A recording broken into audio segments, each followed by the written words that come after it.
Hi అన్న అందరికీ అన్న. ఇప్పుడు నేనైతే ప్రజెంట్ మాట్లాడేది కర్నూలు జిల్లా ఆలూరు తాలూకా ఆస్పరి మండలం ముల్గుందం గ్రామం నుంచి మాట్లాడుతున్నా. నా వీడియో అయితే ప్రభుత్వం దాకా పోవాలి.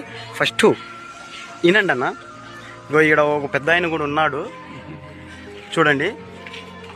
ఇదైతే మొత్తము రొచ్చుకుంటున్నా. ఇది 24 hours తిరిగేది ఇది. ఈ రస్తాలో నుంచి మోకాల దాకా వస్తున్నా నీళ్ళు.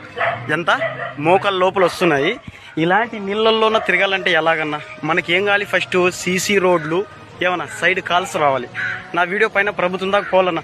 చూడండి చుట్టూ చూపిస్తా ఇంతవరకు. ఈ పక్క కూడా చూడండి అన్న.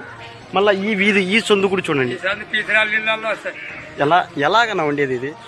ప్రభుత్వం అనేది మారాలన్నా. మనకు చేతిలేక నోటు, చేతిలేక క్వార్టర్ ఇస్తే అయ్యే సంసారాలను కాదన్నా. ఇగో ఈ వీధిలో నుంచి పందులు కూడా పోతున్నాయి దీంట్లోనే. ఈ గలీజ్ నీళ్ళలో ఎలా తిరగాలన్నా చెప్పండి. ఉంటా అన్న.